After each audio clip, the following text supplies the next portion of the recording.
Salmo número 4. Al músico principal sobre Neguinot, Salmo de David. Respóndeme cuando clamo, oh Dios de mi justicia. Cuando estaba en angustia, tú me hiciste ensanchar.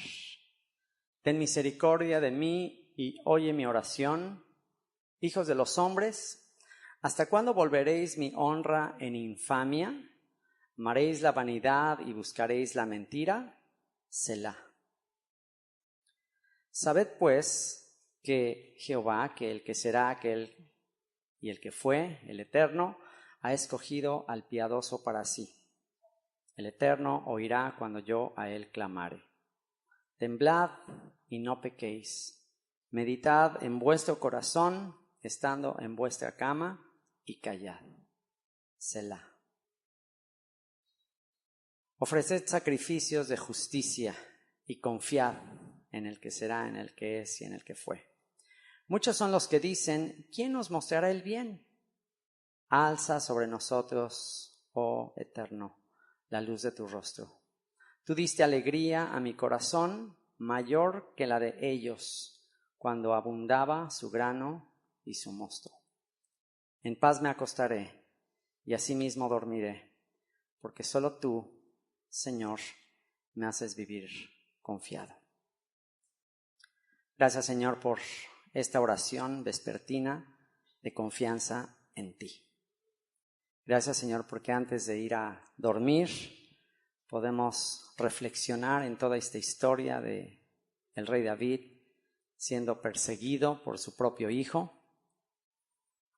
Y hoy, al igual que él, podemos refugiarnos, descansar en ti.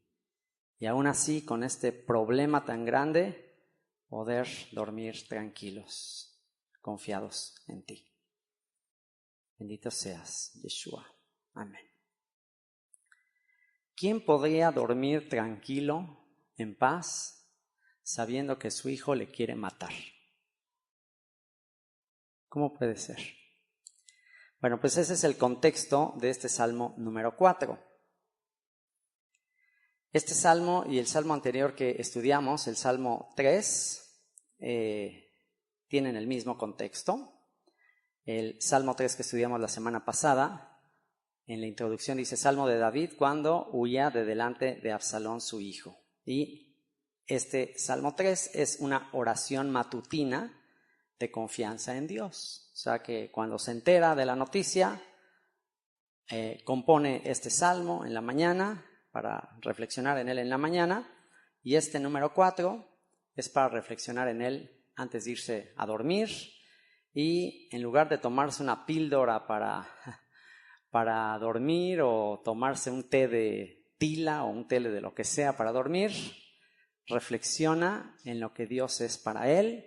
Entonces al final puede decir, en paz me acostaré y asimismo dormiré, porque solo tú, Señor, me haces vivir confiado. Y estos 4 primeros salmos que hemos estado estudiando hasta aquí es un poco, tienen un tema más o menos similar, y es la resistencia de quien maneja a la humanidad para ir en contra de lo que Dios ha establecido. El capítulo 1 o el Salmo 1 es como en general el desenlace de la historia, la prosperidad, el bienestar de los que meditan en la palabra de Dios, en la instrucción de Dios de día y de noche, el contraste de ellos con los que rechazan la palabra de Dios y serán como la paja que arrebata el viento. El capítulo 2 o el Salmo número 2 nos hablan acerca de los últimos tiempos. Es como un anticipo de la película. Es la película, el drama de la historia de la humanidad en 3 rounds. Primer round, cuando se están resistiendo al reinado de David. Segundo round, cuando se resisten al reinado del hijo de David, Caifás, los sacerdotes, todos los líderes religiosos y políticos en la época de Yeshua. Segundo round, para resistir al Señor y a su ungido. Y tercer round, guerra de Gog y Magog, Armagedón, cuando nuevamente las naciones se vuelvan a poner de acuerdo para rechazar el reino eterno del Señor y de su ungido. Y el capítulo 3 y 4, hablando del contexto de Absalón rebelándose ante su papá, bueno, en el Salmo número 3 es la oración de confianza en la mañana y el Salmo 4, la oración de confianza en la tarde. Comienza diciendo al músico principal, primera vez que se menciona esta frase, al músico principal, Lemenatseach en hebreo. Lemenatseach es una referencia al director de los levitas, al director de los músicos. A él le entregaba el texto de este salmo y él era el encargado, el director de los levitas, de la orquesta de música, él era el encargado de dirigir a la orquesta de levitas ahí para que esto se tocara posteriormente en el templo. Y dice, le menatseach, y la palabra menatseach también puede traducirse como al vencedor, al victorioso. Y al final de todo, ¿quién será el músico principal? ¿Quién será el músico principal? ¿Quién será el que vence? ¿Quién será el que estará dirigiendo todas las alabanzas cuando se establezca el reino? El músico de músicos, el hijo de David, Yeshua, que va justamente a cumplir lo que es el desenlace de toda la historia, que al final todo lo que respira alabe al Señor, que todo gire alrededor de Él. A diferencia del que se quiso rebelar, ¿se acuerdan? Aquel que se le entregó ese honor de estarle exaltando y cometió el grave error de querer las alabanzas para él mismo. ¿Y qué sucedió? Fue desechado de ahí. Así que este salmo es dirigido al que ha de vencer y pues también a todo aquel que ha de vencer. Y dice sobre neginot. Neginot viene del verbo lenagen, que significa tocar instrumentos. Así que neginot es el plural de instrumentos musicales, sobre instrumentos musicales. Esto es un salmo dirigido al que va a dirigir las alabanzas. Se tiene que utilizar música, instrumentos musicales para tocar. ¿Por qué? Porque la música es espiritual, la música es un medio, una herramienta muy poderosa para influir en las emociones del ser humano y para dirigirnos al Señor. Y dice Salmo de David. Y comienza diciendo, respóndeme cuando clamo, oh Dios de mi justicia. Respóndeme cuando clamo, oh Dios de mi justicia. Ponte a pensar en esa frase. Dios de mi justicia. Señor, tú eres el que me justifica. Tú eres el que me hace recto. Tú eres el que me presenta delante de ti santo, puro, inocente, como si nunca hubiese pecado. En esta circunstancia en que Absalón se está rebelando ante él, y algo muy típico que sucede como papá, cuando ves que tus hijos se están rebelando, cuando ves que tus hijos no están siguiendo el camino, un ataque típico del adversario es atacar tu mente diciéndote que esa rebelión es por tu culpa. ¿Te ha pasado? ¿Te ha pasado que empiezas a ver las fallas, la mala inclinación de tus hijos, su rebelión, y empiezas a sentir acusación, empiezas a sentir culpa, empiezas a pensar todo lo que debiste haber hecho y no hiciste? ¿Creen que existirá un papá honesto, sincero, que diga que hizo todo perfecto?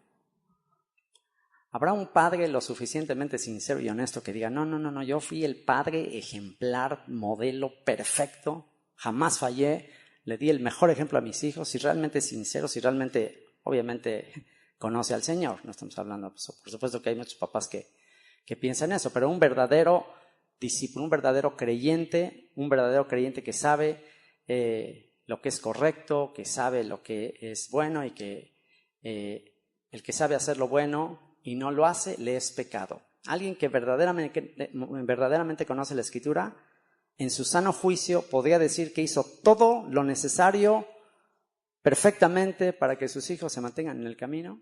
¿Quién podría decir eso? Entonces, es típico que cuando estás en una situación así como la que David estaba, imagínate, y aún David sí podía tener mucha acusación, mucha culpabilidad por la rebelión de su hijo. Si alguien podía sentirse culpable por la rebelión de su hijo, era David. David, que había cometido pecado con Betsabé, David que no le había dado tanta importancia a la violación de una de sus hijas, un medio hermano. Imagínense tremendos problemas que tenía el rey David.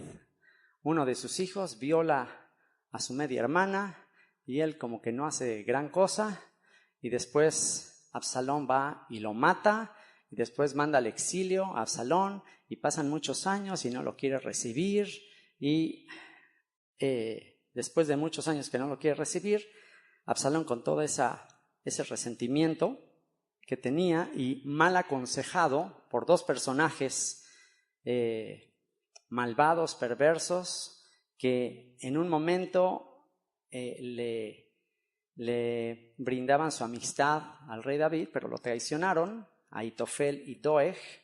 En realidad, estos hombres, Ahitofel y Doeg, simplemente estaban utilizando a Absalón para cumplir sus propios fines egoístas de poder. Absalón era solamente un títere de estos hombres Ahitofel y Doeg, y ellos lo estaban usando como títere para ellos quedarse con el reino. Ellos estaban tramando quedarse con el reino, en especial Ahitofel quería quedarse con el reino. Entonces, si hay un momento y si hay alguien que podía sentirse muy culpable por todos los errores que cometió con su hijo, era David. Pero ve cómo comienza esta oración. Respóndeme cuando clamo, oh Dios, ¿de qué? De mi justicia. Oh Dios de mi justicia. El acusador me está diciendo, eres un mal padre, eres un descuidado, eso te está pasando por siempre estar tan ocupado, eso te está pasando por haber caído en tentación, eso te está pasando, y ahí pudo haber estado toda la culpabilidad en él. Pero en vez de recibir todas esas acusaciones, ¿qué dijo? Respóndeme cuando clamo, oh Dios de mi justicia. Y papá, quien quiera que seas, quiero que te libres de una culpa desde ahora y para siempre. Libérate de la culpa de que la rebelión de tus hijos es por ti. Libérate de esa culpa. Esa culpa no te hace bien, esa culpa lo único que va a hacer es deprimirte, es hundirte, es incluso cometer peores errores, porque a veces por esa culpabilidad, pues es que como no he pasado lo suficiente tiempo con él, híjole, no me dedicaba a él, te pide cualquier cosa y le compras lo que te pide el niño. Para vencer un poquito esa culpabilidad, le concedes un montón de cosas, le compras, tratas de suplir tus errores con sus caprichos, muchas veces equivocados, muchas veces muy mal, y la culpa te va a hacer cometer peores errores. Y vas a pensar, bueno, si ya compenso esto que he hecho, pues ahí concediéndole ciertas cosas, lo único que vas a hacer es aún peor. Lo vas a hacer un niño consentido y va a estar aún peor.